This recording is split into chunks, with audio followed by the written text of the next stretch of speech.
Ninth class बेटा, जो discovery of moon lesson है, इसके मैं शॉर्ट क्वेश्चन से बोलने लगी हूँ, इनको ध्यान से सुन लो बेटा आप, और फिर इनको कॉपी पर लिख लेना है और आपने याद भी करना है।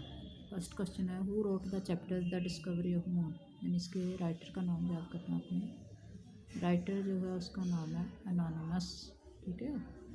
What does this chapter tell us, इस चैप्टर से हमें क्या पता चलता है। It tells us about the various attempts that have been made to reach the moon, कि चाँद पर जाने के लिए कौन से प्रयत्न किए गए उसके बारे में यहाँ पर बताया गया है। And gain knowledge about it, और चाँद के बारे में सारा ज्ञान जो है वो प्राप्त किया गया है। Name the first two man who landed on the moon, जो चाँद पर दो व्यक्ति गए थे उनके नाम क्या हैं। ये पहले भी क्वेश्चन आंसर में हो चुका है बेटे, उनके नाम याद करने हैं आपने, Armstrong and Edwin. What did Armstrong and Edwin do on the moon, उन्होंने मून पर क्या किया।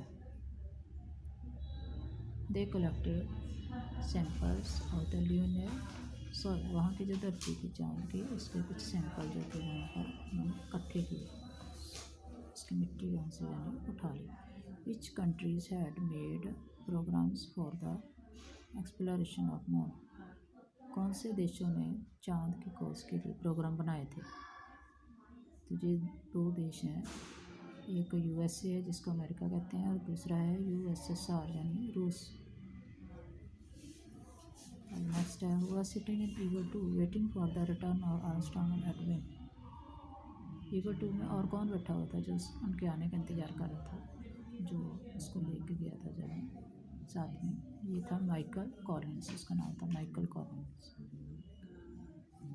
How according to some scientist can moon be made suitable for man's living, कुछ साइंटिस्ट कहते हैं कि कैसे मैन लिविंग के लिए, मतलब व्यक्तियों के रहने के लिए ठीक हो सकता है।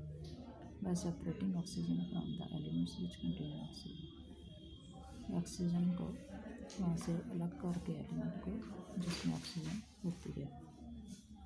Which is the only natural satellite of the earth, natural satellite कौन सा है, सिर्फ मून है। What is the age of moon, moon की एज क्या है, 4600 मिलियन ईयर्स।